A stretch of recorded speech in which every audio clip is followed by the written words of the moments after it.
I'm really indebted to all of them for bringing out this amazing book, Muslims in Telangana.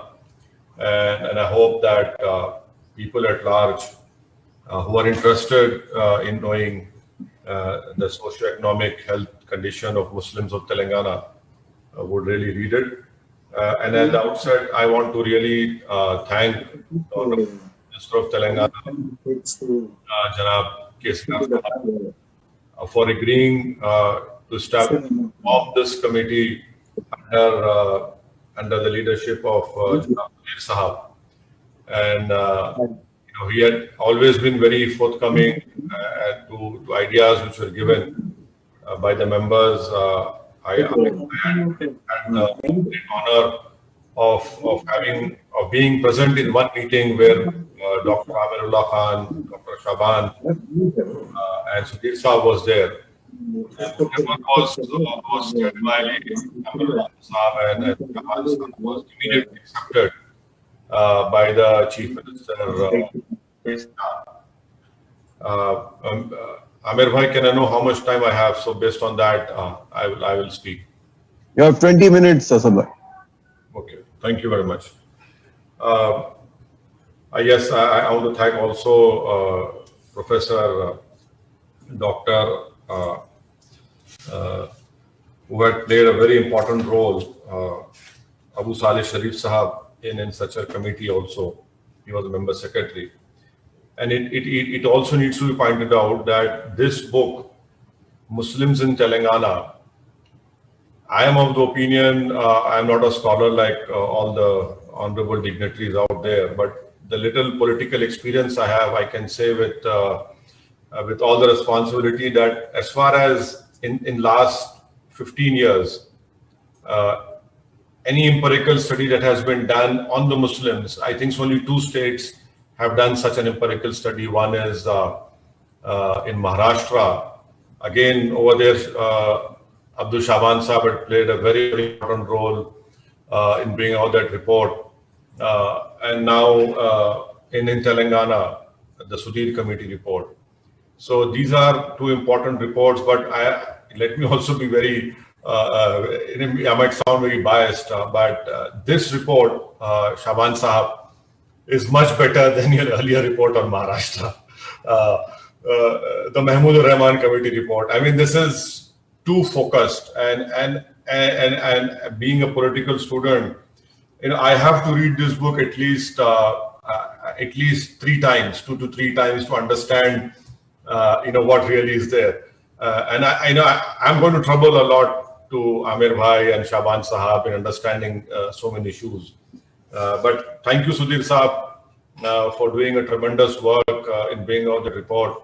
And I'm sure history will remember you, Amir Bhai, Shaban Saab, Bari Sahab, for doing a fantastic job, sitting in that office in front of police control room. But a great work has come out.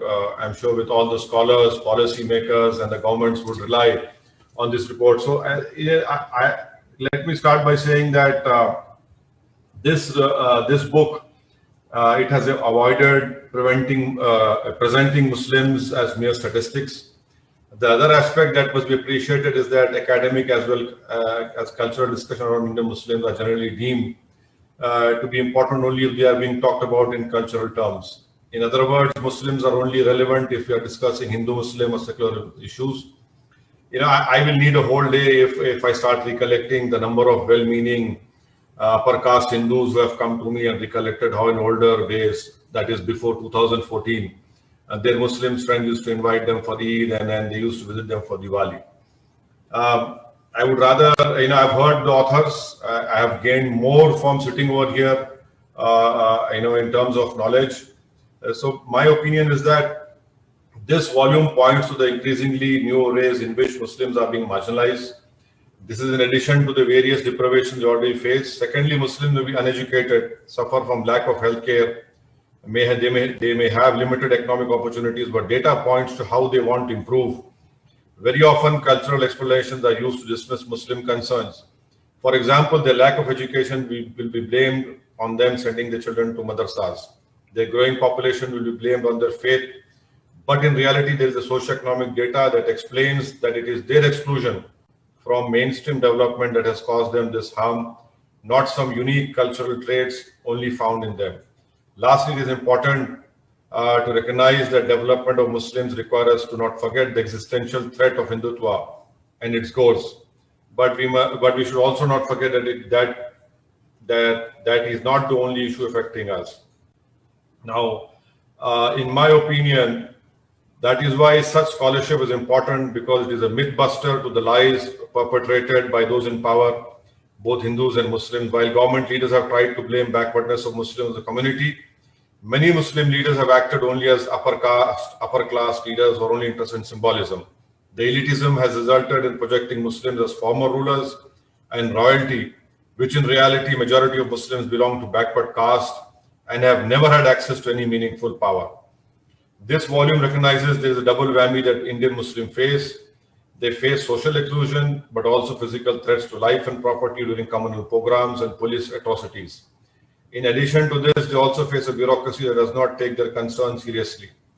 This is why discussions about Muslims should not veer towards what can Muslims do. It assumes that the lack of development or backwardness of Muslims is a result of their lack of initiative. Muslim backwardness is not the result of culture. It is systemic and structural.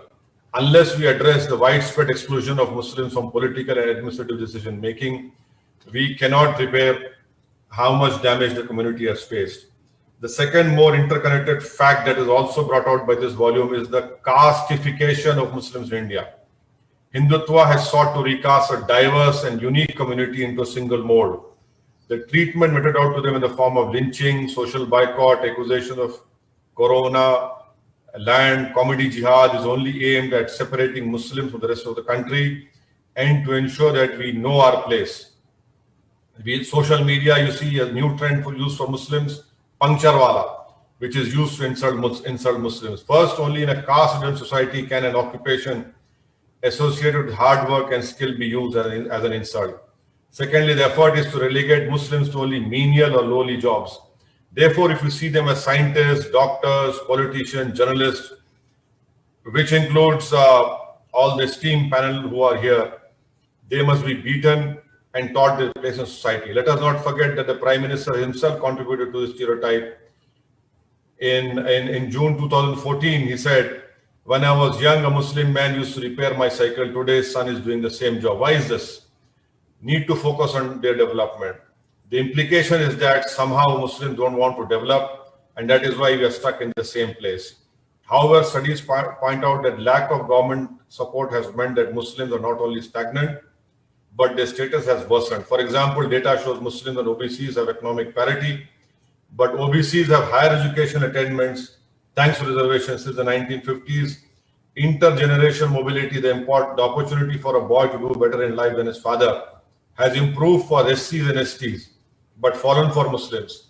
Economics from Dartmouth and MIT found that the expected educational rank of a Muslim child has fallen substantially over the last 20 years, and intergenerational mobility is now considerably worse among Muslims than SCs and STs.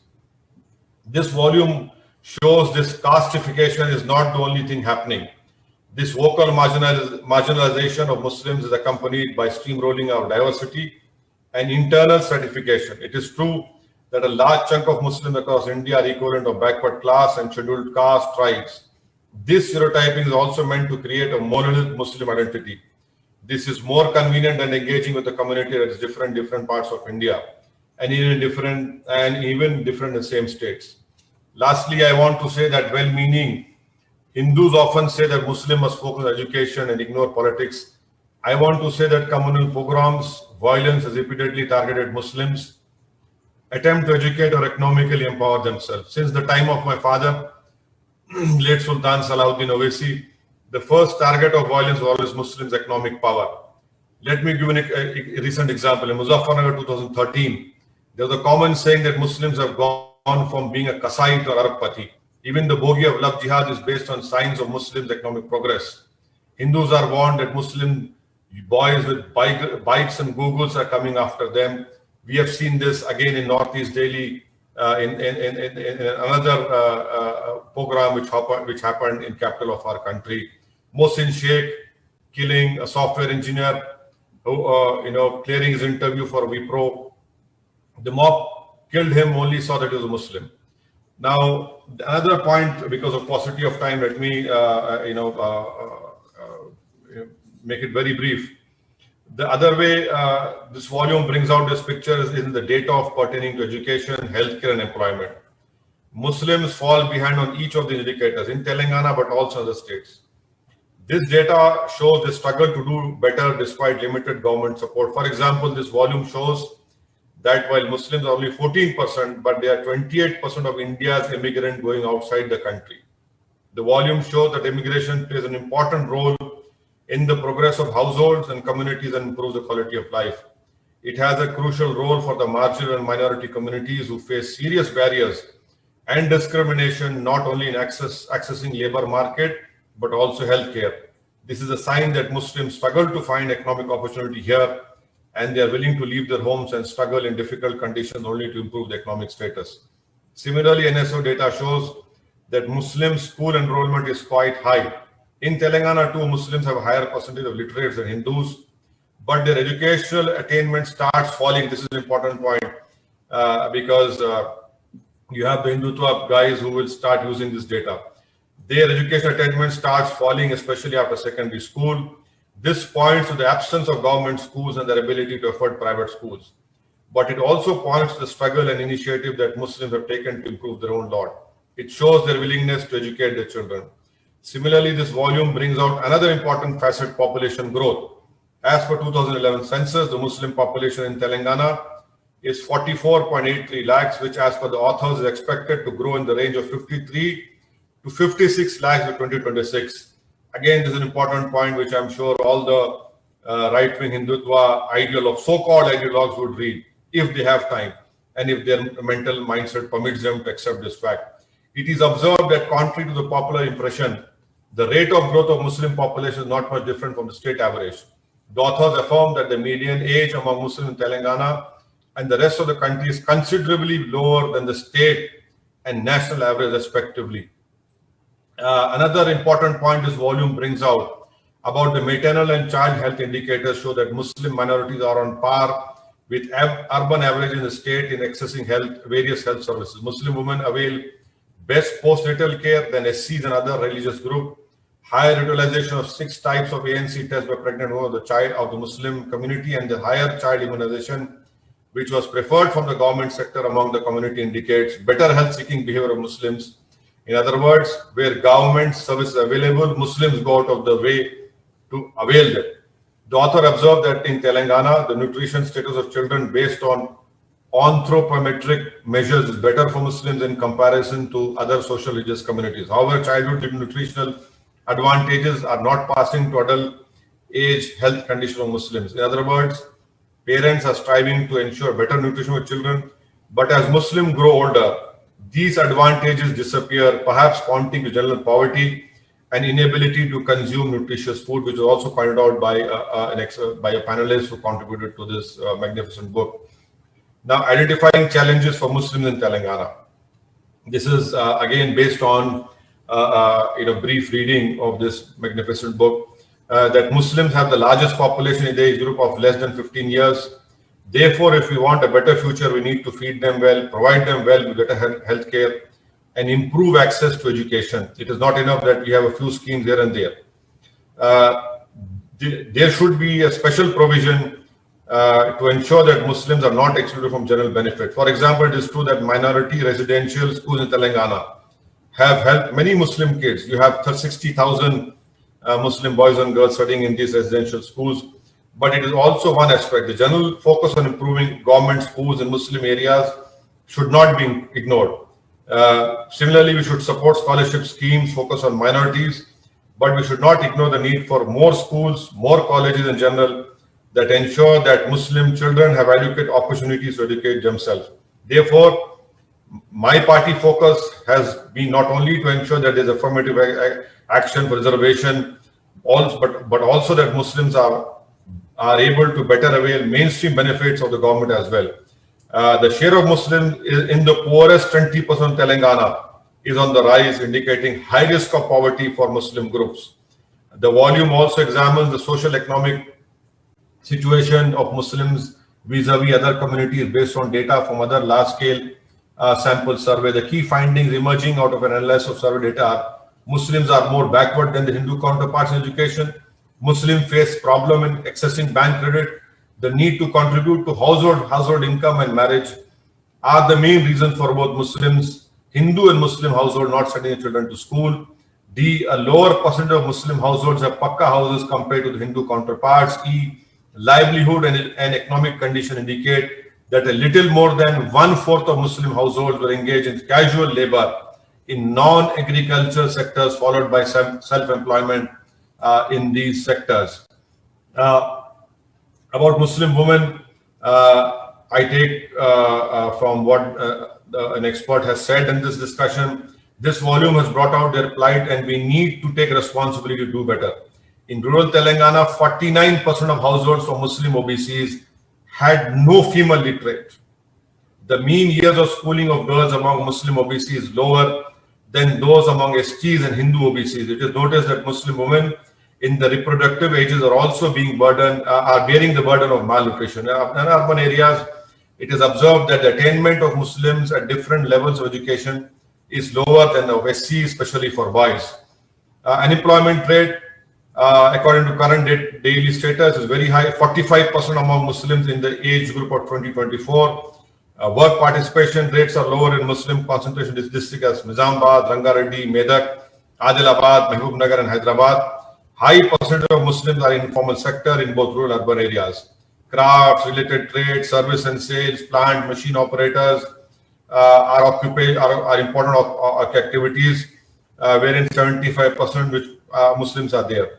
Muslim workers are disadvantaged in availing benefits like social security, paid leave, and regular payments. Again, this points to urgent need for government to create policies that encourage and support Muslims in the formal labor sector. As far as IAS, IPS, IFS is concerned, it is very low. And I think so, according to my memory, it's nearly 3%, which again needs to be improved. Because that is very important area where Muslims must have their representation. And now the study on Muslims' access to banking credit facilities has used both qualitative and quantitative information from various sources. The major findings are that Muslims have less access to banking credit facilities compared to Hindus and other social religious groups, and Muslims borrowing is more. This is a very important point. Muslim borrowing is more for consumption purpose than for productive investment. The chapter suggests a comprehensive credit policy for Muslims in Telangana. We must see how better the Telangana Minority Finance Corporation can be used to prove financial inclusion and credit finance that is for productive activity. My concluding remarks, Amir Bhai, I can see that you're worried about the time. I'll take another 3 minutes if you permit me, Amir Bhai. No, go ahead. You are well within the time. So, in concluding remarks, this volume brings out the need to look beyond this reservation. Just like Sudhir Committee report, this volume also makes clear that Muslims deserve access to mainstream government services, as well as other forms of affirmative action that goes beyond just reservation. This is not to minimize the importance of reservation, but it is also one part of a larger strategy. On every index of backwardness and deprivations, Muslims are at the top. Having gone through parts of the book, the distinct feeling I was left with is the same feeling that I had when I had toured Simanchal or those areas of lower Assam, West Bengal, Malda, Murshidabad, where other groups are struggling to get ahead and improve their lot. Muslims are running to stay in the same place. That is the apt description I can make. The struggle is to somehow not see the situation worsen, but data is clearly pointing out that Muslim backwardness is only increasing. In the absence of course correction, it will worsen further.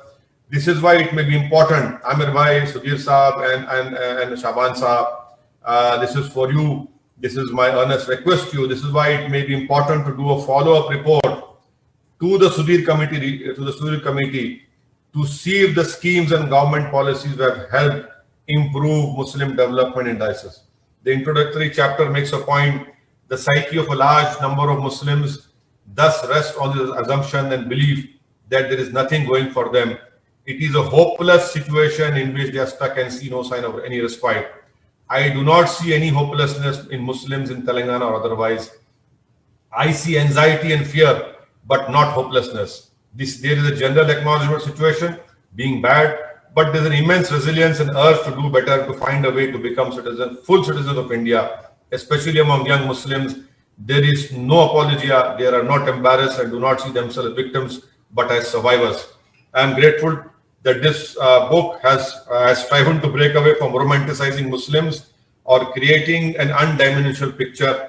Very often, such volumes about Muslims tend to blame Muslims as well, clergy, religion, cultural practice. Instead, this volume has tried to identify the many facets of Muslim backwardness. However, my only complaint and hope is that one day I hope to see a book written by my elder brother Amirullah Khan and my very, very dear friend Dr. Abu Shaban, that one day I hope to see a volume about Indian Muslims that has no reference to partition at all.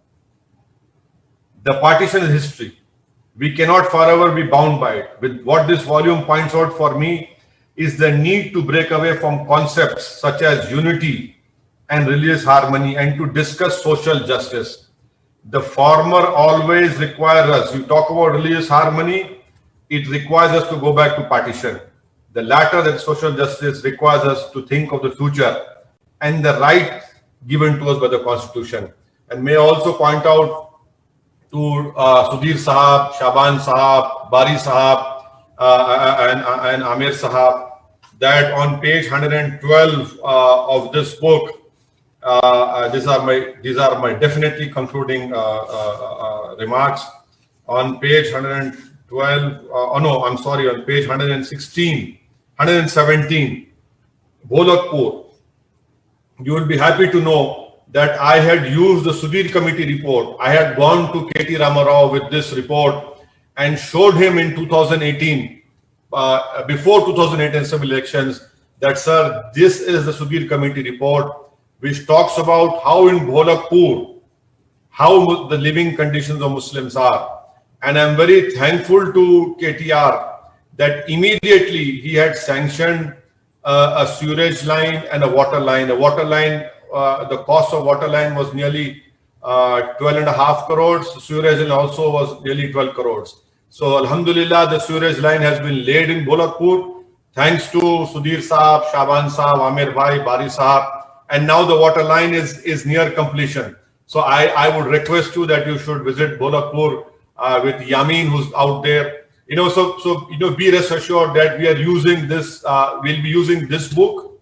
We'll be using and the Sudhir report to make to give hateful and inciting speeches on behalf of me. And if any cases are booked on me under 153A, I would request the police to also book Sudhir Saab, Amir Saab, because and Bari Saab, because what makes what really hurts me, what makes me give those speeches is this data. This makes me, it doesn't make me angry, but it makes me ask question, how, why is it that we are in such a state? Why is it that when all these loud and proud claims are made, but be rest assured that my party and myself will be using this data, we'll be putting it forward to the Telangana government, and I'm sure that the government headed by KCR would definitely listen to your recommendations. And as a political party, it is our responsibility as well to keep talking about it, to keep demanding it from the government. And I'm sure that inshallah, we'll be able to do more constructive, substantive work in Telangana for the Muslims, based on the great hard work done by all the scholars, Sudhir Saab, Bari Saab, Amirullah Bhai, Abdul Shaban. But I may request you that please, we require a follow-up report on this. Either, I don't know whether the government will agree to it, but I'm sure that Amir Bhai, I'm willing to cooperate and help, and we should not leave Shaban Saab also. Mashallah, is more younger after losing some weight, Shaban Saab, after a very long time. And thank you, Amir Bhai, thank you, Shaban Saab, thank you, Sudhir Saab. And I hope that this book would be would be kept in every university library, especially those places who are doing courses on social sciences, social studies. And I, for definitely, would be writing a letter to the Parliament Library to buy this book and to keep it in India's Parliament. Though it is very expensive, but it is expensive because of the hard work that has been gone into it. And let me end my speech by hadith of Rasulullah sallallahu alaihi wasallam, where this hadith is taught to Islamic students in a madrasa who learn fiqh. And the hadith in the hadith Rasulullah sallam said, people die, but your work will not die. People, the work which you have done, whether it's Imam Azam, Abu Hanifa, Imam Hanbal, Imam Shafi'i, Imam Ahmad bin Hanbal, because these people are not there, but their works they are still alive in the form of the work they have done. And I'm sure that all of us are going to disappear one day, but I'm sure that people of Telangana, Muslims of Telangana and Muslims of India will really remember this great work done by Amrullah Khan, Shaban Sahab. This is Sawab-e Jariyah for you. And I make dua for all of you that Allah subhanahu wa ta'ala keep you safe and make you work more. We require more such data, because then only this focus would change. The political discourse will change from this every election. The focus is security. You will die. The focus, the focus should be on this data. This is where you expose the governments. You tell us based on this data what have you done, and then you deserve our vote. But anyway, I'm becoming more giving a political speech.